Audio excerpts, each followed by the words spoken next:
support for Success Express, your business, career, and financial radio magazine. Hosted by Lisa and Nancy, editors of BigBlendMagazines.com.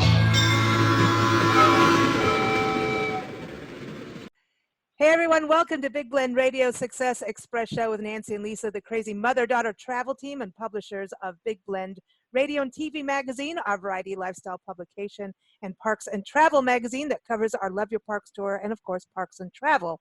Check them all out at BigBlendMagazines.com. And okay, today we're talking about, yes, independent contractors, freelancers, employers. You're going to want to listen up, especially if you're in California, because you may be feeling the burn of the California AB5 and the ABC test. And it's not about your alphabet. We have San Diego employment attorney Ward Heinrichs back on the show to give us a refresher on what the AB5 and the ABC are, and also some updates of what's going on with Uber and Lyft and DoorDash that are all part of this. And as you know, Ward is a regular contributor here on Big Blend Radio and in Big Blend Magazines. He's got an article up on this right now. You can go to blendradioandtv.com and check it out, and also in the upcoming spring issue of Big Blend Radio and TV Magazine. So, Ward, how are you doing? I'm doing pretty well. How are you guys doing? We're doing good. Doing good. We're heading to California, and we're not hiring anybody. When you're reading what's going on. And I want to give a shout out to your website, bestemploymentattorneysandiego.com. Keep up with Ward there because you may be wanting to call him, and keep up with him on Twitter and Facebook as well, because he really shares a lot of what's going on in the legal world, especially for California. But that's the AB5 and ABC test. We've been covering this for a while. Remember, discrimination was really big, and we did a lot of discrimination, and now it's the ABCs, and it's heated up quite a bit. I'm seeing things from musicians, organizations, and associations, and journalist associations getting really mad at this. All kinds of people are mad at this. So can you give everybody just, if they've, you're calling it the poltergeist. So it's like we're back I was to having a ghost little court. fun. It's ghost court with Ward. Remember when you were the judge? You were the judge. Of Oh, that's court right. on I our forgot Halloween about shows. that. Yeah, we're back to the ghost, but it's when the ghost keeps coming back. It's kind of almost Stephen King-ish when you think about it. So yeah, what's going on? What is the AB5 and ABC? Just give everyone a refresher on that. Yeah, well, what's going on now, like I said in the article, is it ain't pretty. It's getting crazy out there. But I probably should give a quick refresher about the ABC test. The Supreme Court made a ruling in a case called Dynamics, and the ruling changed the test for who is and is not an independent contractor. The new test is called the ABC test. It's much simpler than the old 11-prong test. This only has 3 prongs to deal with, 3 elements. And the first one has to do with control, whether the hiring entity is controlling the worker and to what degree. And the next one is the usual course of business. Is the person working in the usual course of the hiring entity's business? And the last one is, well, does the worker customarily engage in an independent job or trade or occupation? So those are the 3 factors that are looked at, and that's the B one that usually trips people up more often than not. And the whole design is to have more people not be independent contractors anymore. There's a bunch in the gig economy, especially in California. It was huge. And they're trying to get most of those people into the employment roles. And it is having that effect. So after the Supreme Court did make that ruling about almost 2 years ago now, then the legislature took it up last year and passed the law and made the ABC test the law for all employment, almost all employment. And that's what we're looking at now. That is the groundswell is against that new law that the legislature passed. And you're seeing it not just from businesses, which makes sense. It's going to cost more. I have to put more employees in the roles. I have to pay their FICA, FUTA, do work comp. But also from people who are working in those industries. A lot of them are upset, and you touched on a few of them. Others are like musicians, and you did mention the freelance writers. That's a big one. Truckers. So there's all sorts of workers who are having big issues with this too. I have some trucker friends who are not happy, and it's changed the entire thing, not just for like because they can go from job to job and different companies, and even Walmart outsources at times, and so it's really interesting to see what's going on with that, because this is a disruptor. Like disrupting used to be like, oh cool, we're disrupting the marketplace and we're changing things up and making new cool things, but this is like a real disruption. And I think for independent creatives especially, it's really, the journalism one is really bad. I was looking at it when and I think you posted, I think, how the association's coming together and going against it, because it was like, if you do more than 31 pieces of work for one outlet, now you're an employee. And a lot of independents do not want to be an employee, because you make more money not being an employee. You make more money by, if you're a photographer, a photojournalist, 30 photos in a year is nothing. If you're a blogger, sometimes you do a blog a week for somebody. And that's, you're making good income. Most of them will try to do 10 blogs a week, 10 different companies a week. But now you're taking that away. So they're losing like $100,000 a year by doing that. So this is the law certainly can be to protect. I mean, it sounds like the law's supposed to protect the worker, but it's actually not. There are many workers who are not liking this at all. The freelancers are probably one of the main group. Well, they're definitely one of the main groups. They might even be the main group who are protesting this. The number is 35 articles per. 35, per publisher. So on the 36th, they would have to become an employee under the ABC test. I'm sorry, but I got to tell you, here's one of the problems. Different publishers have dealt with that in different ways, and some publishers are saying we're just not going to have any employee or any independent contractors in California, or not anyone at all in California. We'll just outsource everything. Go to Arizona. God. So there have been companies who've been dealing with it that way.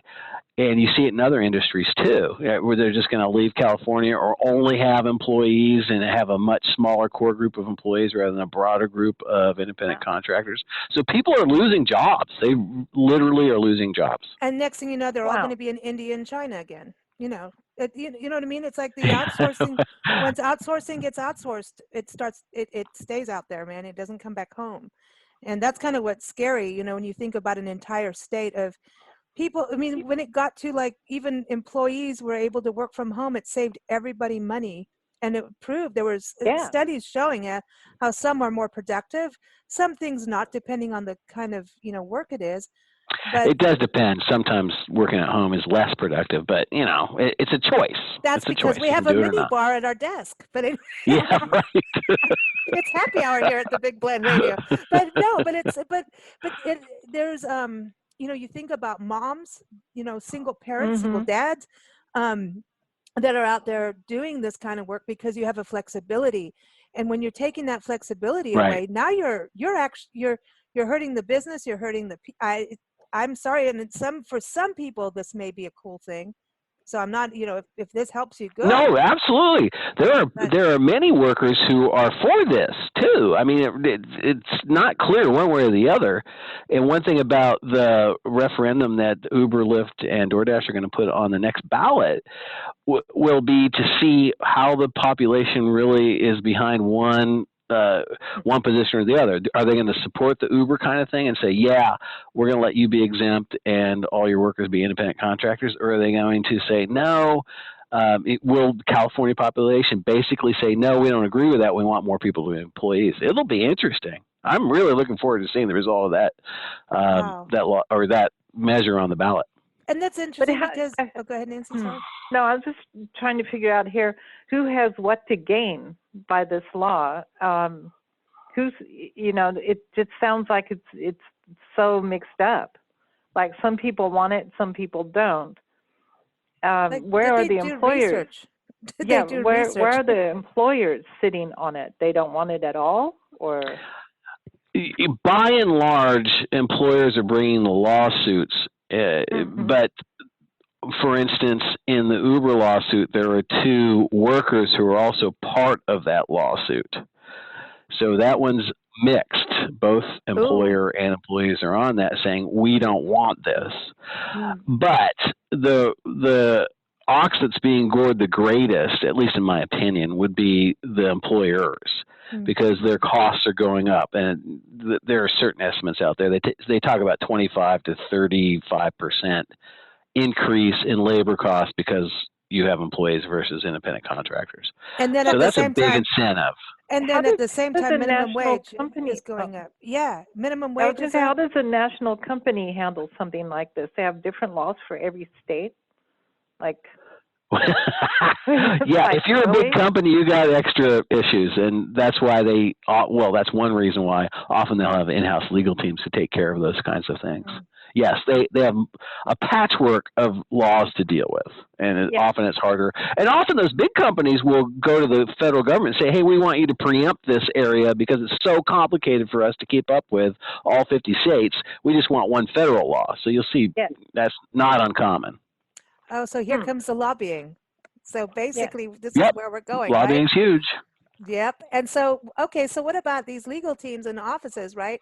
So what if you have, does this affect you, Ward? I'm just going to ask if I don't. I know people are thinking this. Yeah, sure it does.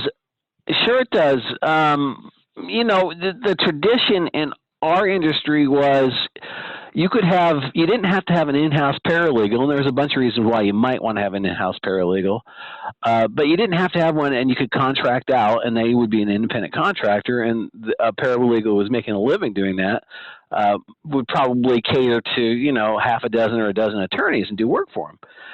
Now, because that's in the usual course of a business, I don't think you can do that anymore. So that changed our industry as well.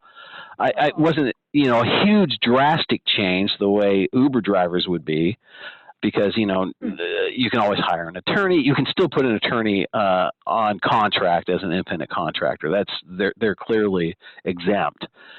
So there's different ways for us to get around that and deal with it. But, Uber doesn't have the same choices that the legal profession does.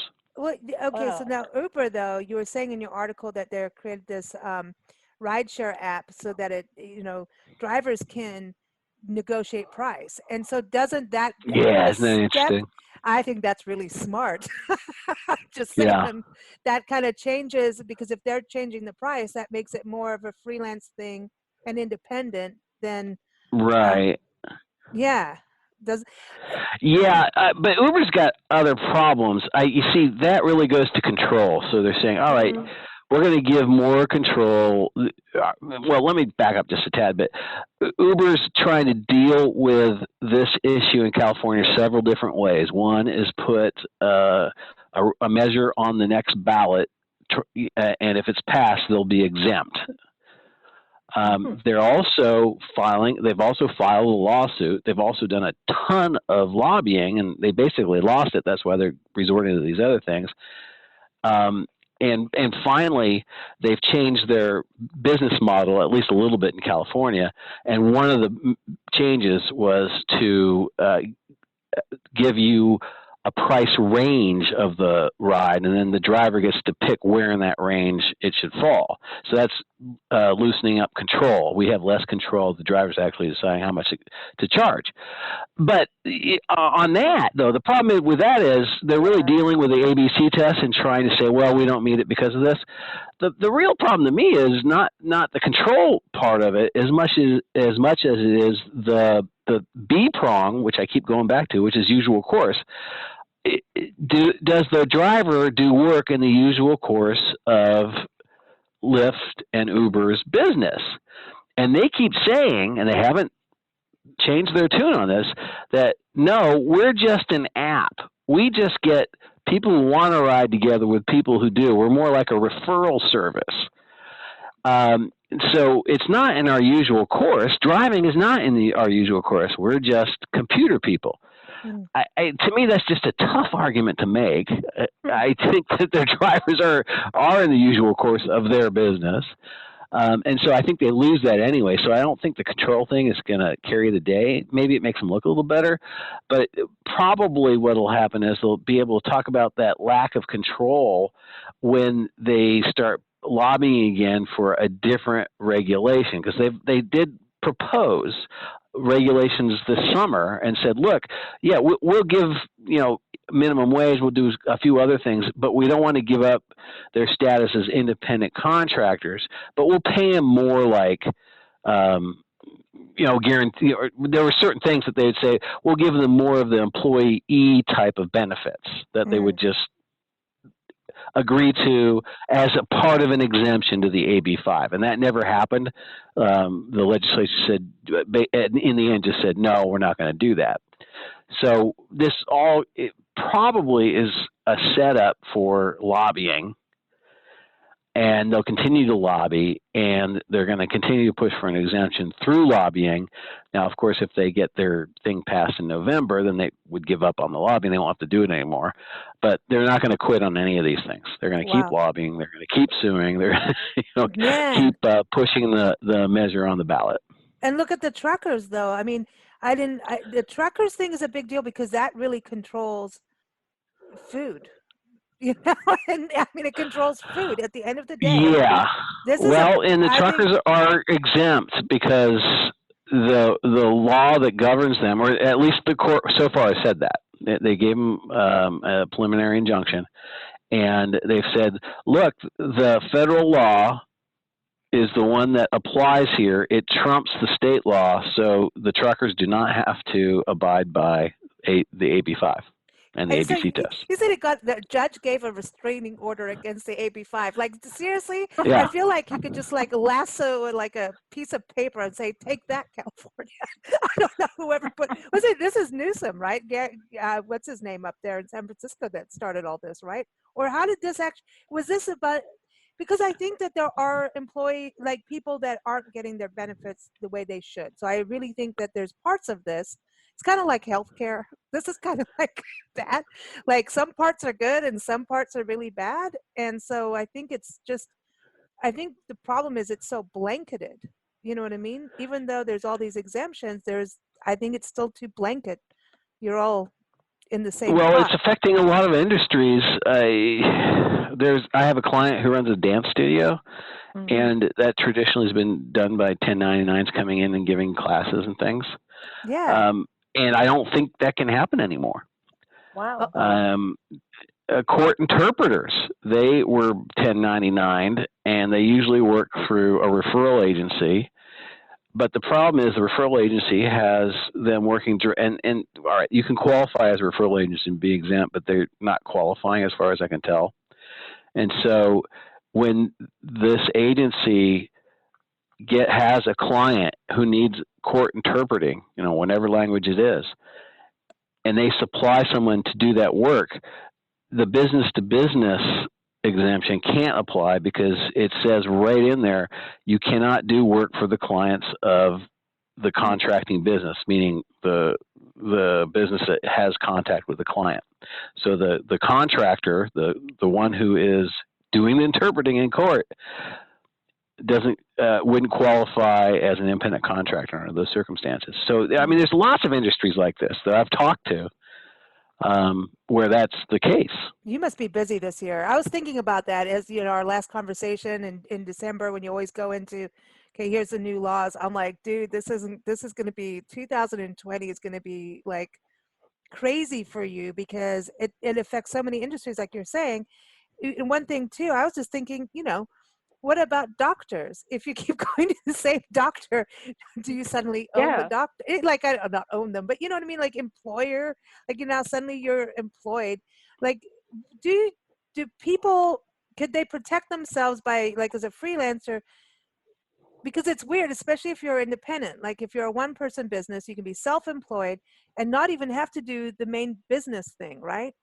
You don't have to go get the business license if you're self-employed as a freelancer. A lot of times you can, I don't know what it is in California now, but if you create a business and you I'm a website business, right? I do websites, which I know they're also in trouble now too, right? if you had that, like, oh, this is Lisa's writing service, I'm going to do blogs and everything, but now, wait, that's part of journalism too, and I'm going to get in trouble. But if it's my actual business and you set up a corporation or something like that, can it protect you from this kind of thing so that you're not an employee? It's possible. And the question you pose touches on several different areas, but I think the one you're probably focusing on the most is the business to business exemption.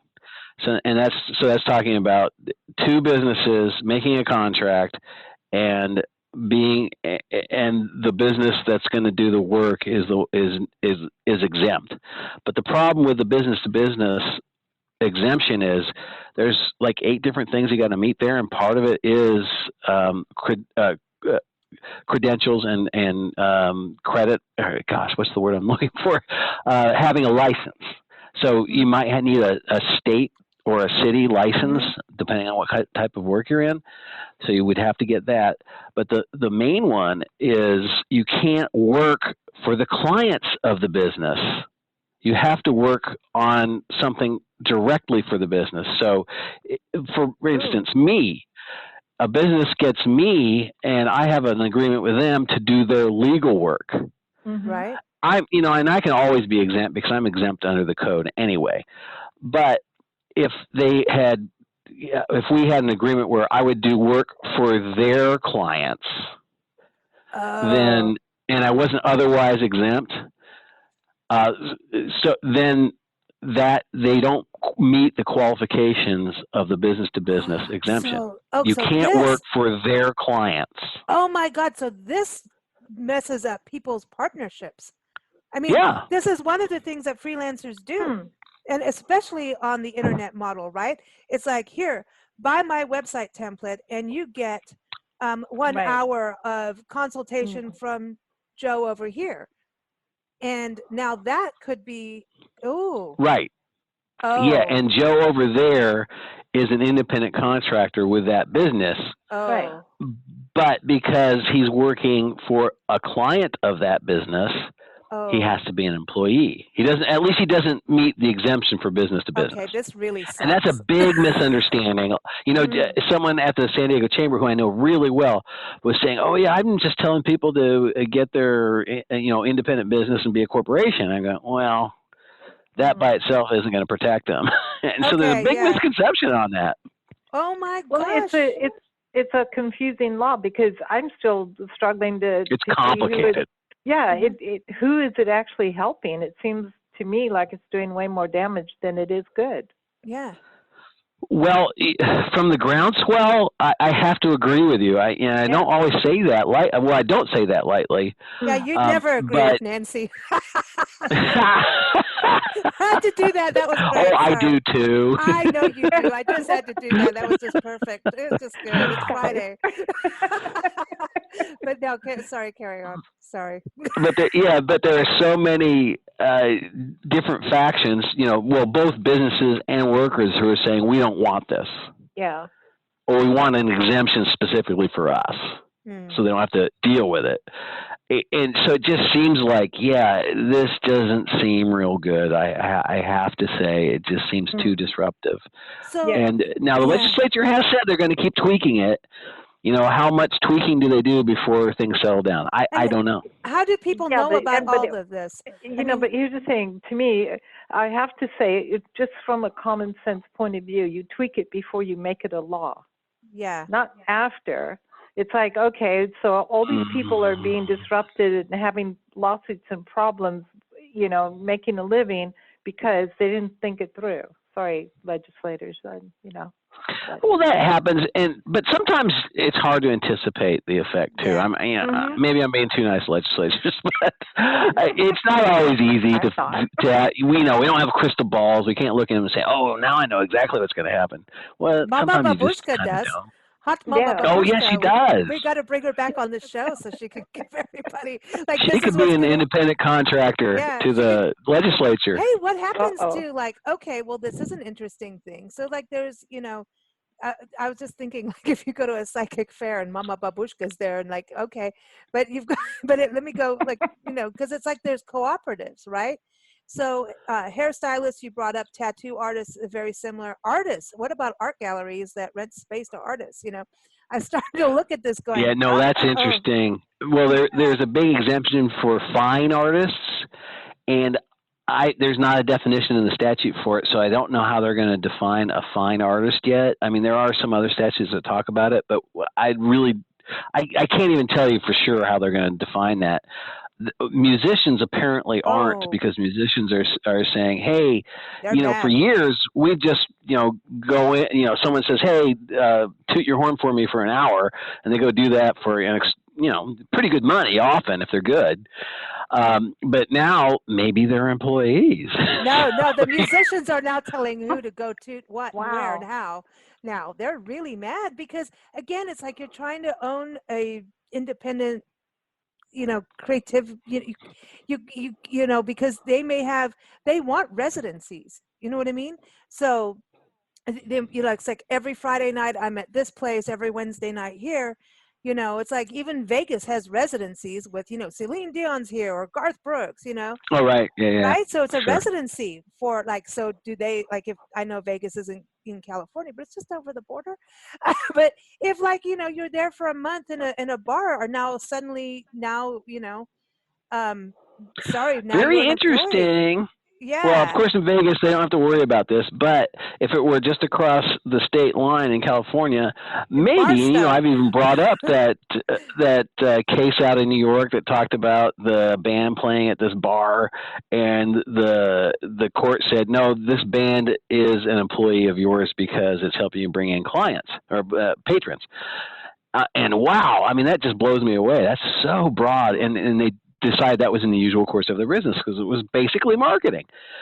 I think maybe bands, though, generally are different the way you're talking about, a residence. So if they're coming in and they're playing, are they bringing in clients, or do they actually have a contract with the venue, like Belly Up in San Diego, or one of the, well, these probably wouldn't be governed by this law, I'm not even sure, one of the Indian casinos, Native American casinos, I think I'm supposed to say. So would they play in there? Are they actually bringing in clients, or are they putting on a production that these patrons are paying for just to see these people? I think that's a little different than just bringing in people to buy drinks, because it's not the same thing. So I'm going to guess that there's probably the business-to-business exemption would probably work in that case. But, there's gray area. Certainly there's gray area there. It's interesting, too, because musicians that are on tour book through tour companies and things like that. So what happens if they're 51 gigs through a tour company? I don't know. Well, they're getting paid. Who pays who? Now I'm fascinated about this, because if you've got I know a musician that's about to tour. He's got 100 gigs right now in the country. And I'm like, okay, so who pays who to do what and where? If you're going through a management company, now are you their employee now suddenly? What about talent agents and all that? Well, travel agents do have an exemption. And the problem is I don't have the law right in front of me, so I can't tell you whether there's specific requirements. There are so many exemptions. What the particular requirements for the exemption are. Some of them are pretty detailed, like the business-to-business one. That's not easy to meet. Being a lawyer or a professional that has a license with the state, that's easy to make. I mean, all you have to do is be a licensed lawyer, and then you're exempt most of the time. And same with the doctor. Yeah. Okay. Yep. And even psychologists. And I told a psychologist the other day wrongly that I didn't think there was an exemption. And I was just doing it. We were at a meeting, and I was saying, I can't think of an exemption for you. And then I went back and looked up and said, oh, yes, no, psychologists are exempt. But that's because there's a gazillion things. That's. I think I go with Nancy on this. Crazy. Where they could have done it per industry. And launched a law per industry and known that industry. You know what I mean? Now, okay, here's transportation. XYZ could be fine, not here. I think this big broad thing where it's everybody scrambling because it's going to cost everybody maybe you're money. Right. I think it's costing everybody money. Maybe they could have gone just after Uber and Lyft and no one else. Is that kind of what you're saying? Well, not just, yeah, but not just Uber and Lyft. I mean, look at the truckers are involved too, right? So it's this whole do one thing at a time and get to know what you're doing. Sorry, Yes, you see? know what I mean? Well, But I think, but then some people. So who is happy with this?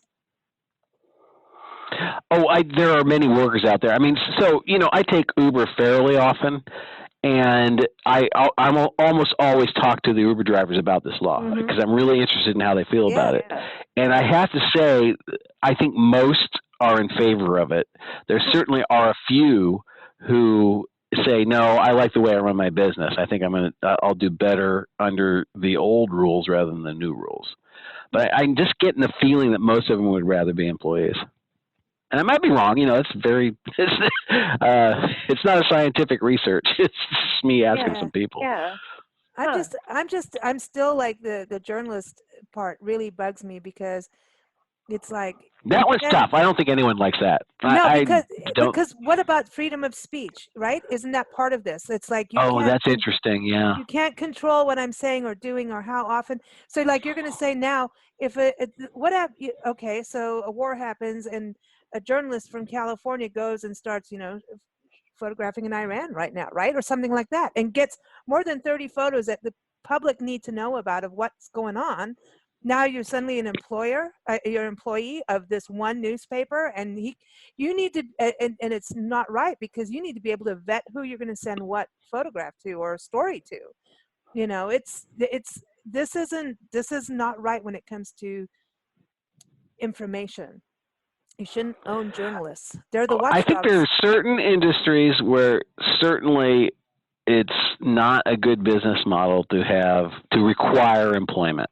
I agree with you. Yeah. In that one, I really hadn't thought about it much. When I say that one, we're talking about freelance writers and freelance photojournalists.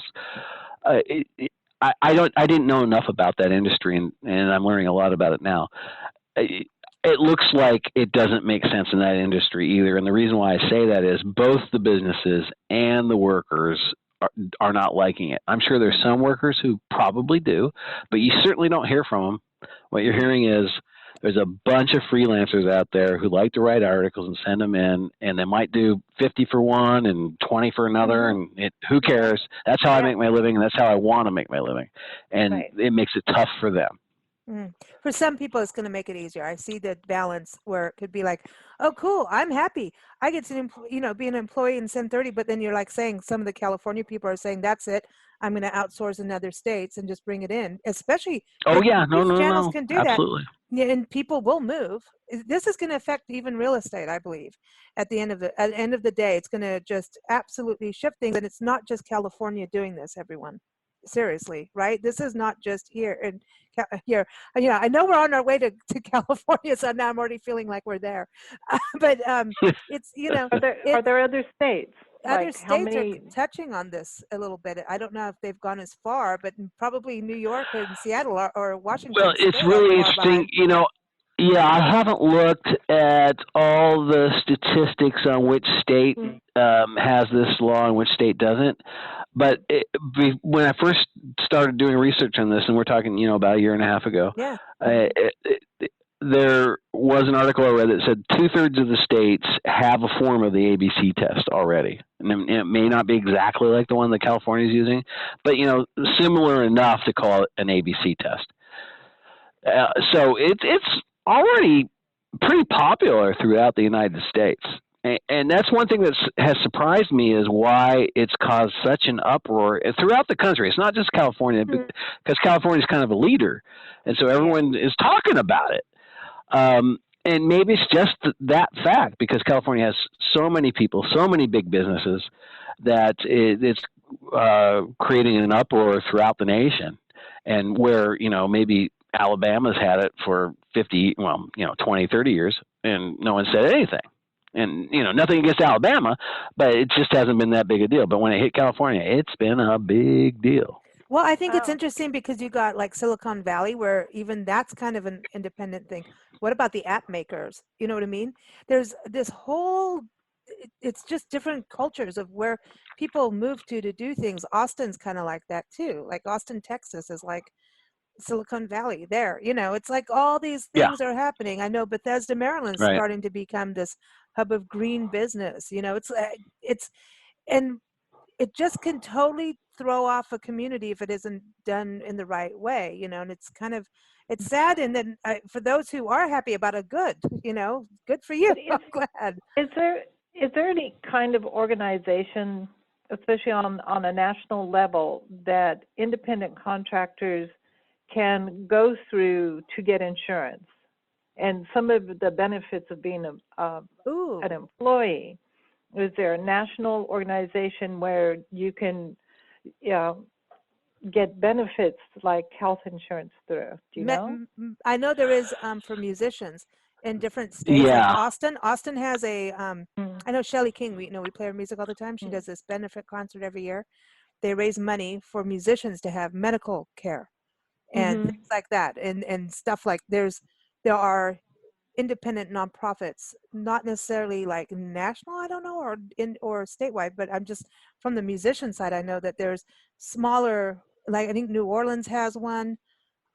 Nashville does. You remember Rob Ridgway? He did fundraising with Spontaneous for one of them that help. If you a musician or anybody in the music industry, producer, whatever, even board game maker like him, could have gotten. Remember, he had his brain aneurysm and tumor, excuse me, and when that could have helped him significantly. So see little pockets, but I think there are certainly little regional pockets like that, like you just discussed. There, and it's been a long time. It's probably been 10, maybe even 15 years ago, where I was doing an independent contractor case. I think it was, it was one of the delivery services. It might have been FedEx. No, I think it was UPS, actually. And then through that, I learned that there is a national organization dedicated to the concept of independent contractors. And the way they pitched it was, well, we're trying to help independent contractors. But the way I read it was really a lobbying group for businesses who wanted to keep their independent contractors. But they did offer some of the stuff that you're talking about. That's funny. That's funny. It was kind of funny. And it was national. I mean, it said it was national. I still don't, I didn't do any big research into it.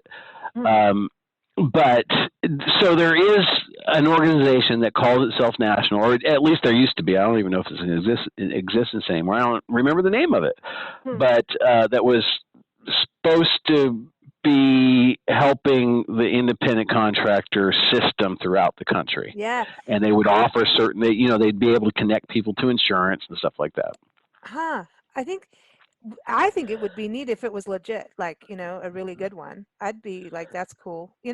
Now you have flex jobs and things like that, that people use and whatever. So it's kind of big. And I wonder about that website, that whole premise of flex jobs, if what's going on, are they helping people? Because like I went on flex jobs looking at this, and because we belong to a lot of writer groups and things like that, and here it is. I go look at it. I'm like, well, what about all these independent contractors, freelancers, right? And I went and looked, and half of them are not even like part-time. It's like full-time. It's like LinkedIn.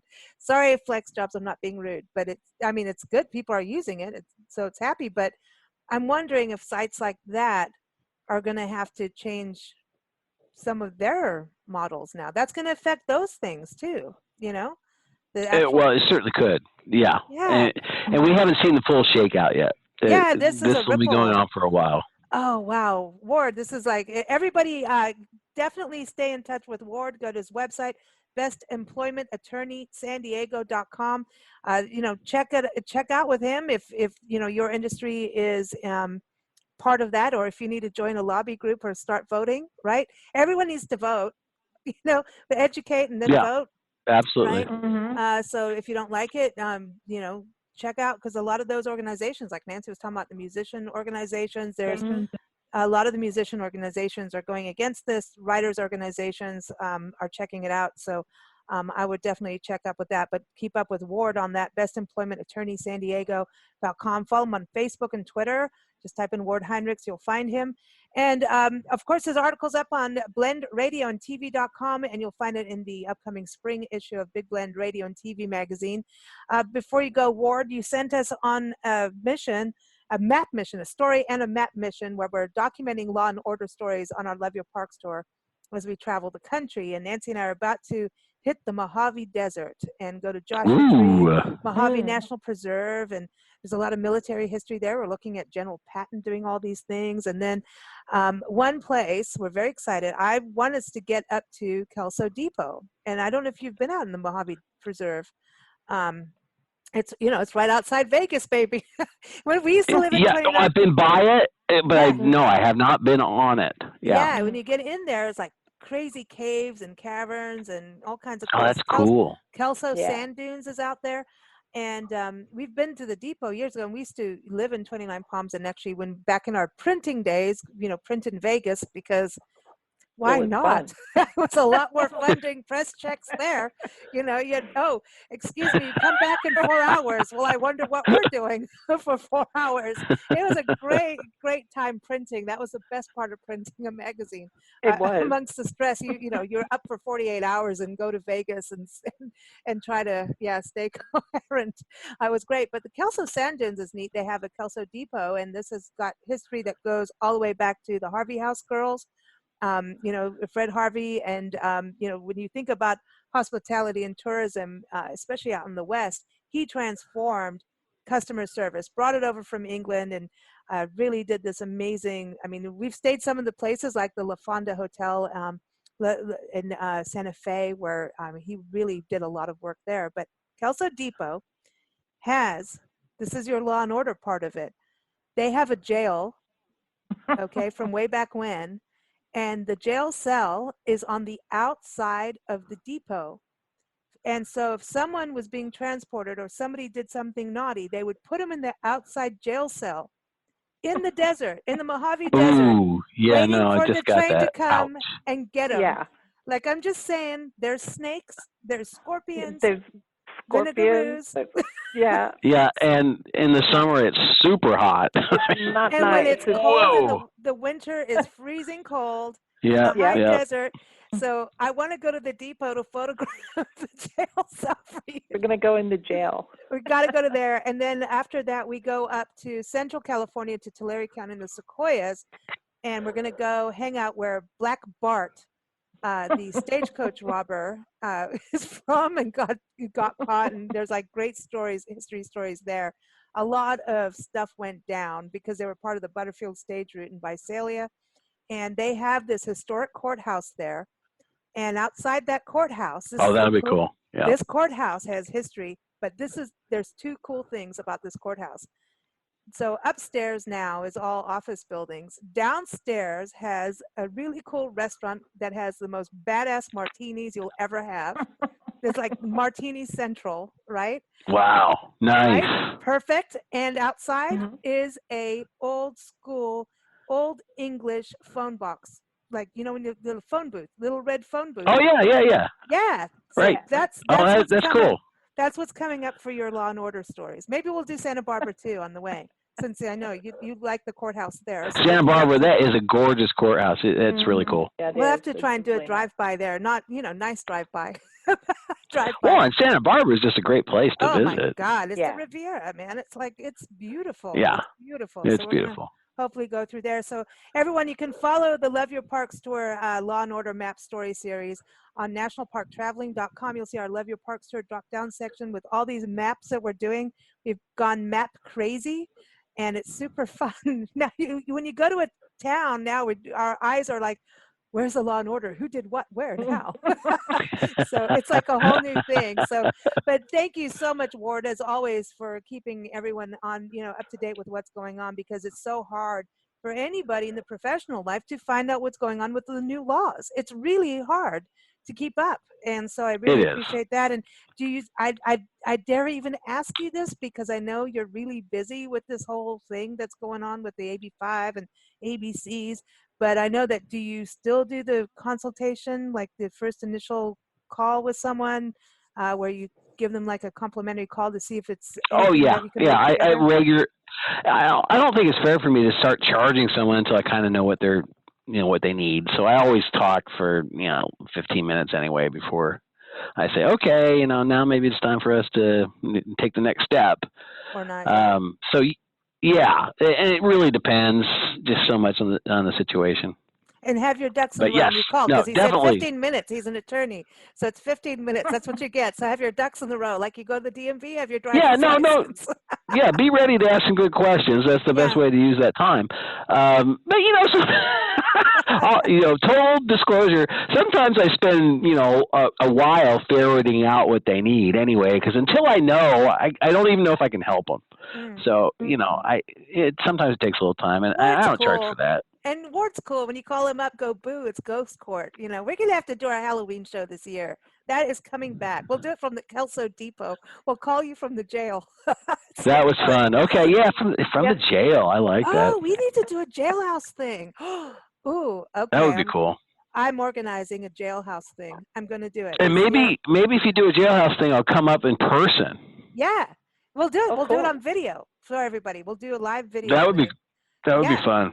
Okay, we'll do that with martinis. Wherever we do it in a jail. With martinis. We have to have martinis in jail, okay? And we better make it a short clip. It's like one sip and that's it. But Priscilla the sock monkey, our travel mascot, she can take care of all that, and she'll but she's the worst. She's a lech. But your song today, Ward, we love to play music for you. Yes, I had to play please. this. This is from one of I love this duo that came on. They're the Loose Hinges. They're up in Nashville, and they're the coolest couple. We need to get them back on a show, Nancy. We got to go see them when we get to Nashville. This is off of their album Nothing's Permanent. And I just thought that's kind of cool. When you look at what's going on with this law. And this song is called Mrs. Lackey. Mrs. Lackey is a ghost. Wow, you're tying everything into my article. I like this. Yeah, exactly. We needed the ghost. So here it is. Mrs. Lackey, the poltergeist ghost. Here it is. Thank you so much for joining us, and keep up with the Loose Hinges, everyone. Take care, Ward. Thank you. Okay, you too. Thank you. My pleasure.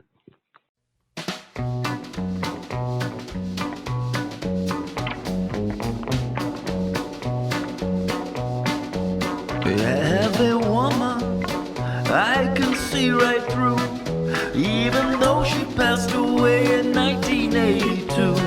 And she lives with me in the house on the hill. She haunts my heart even still. Mrs. Lackey, the ghost who lives with me. She doesn't talk too much but keeps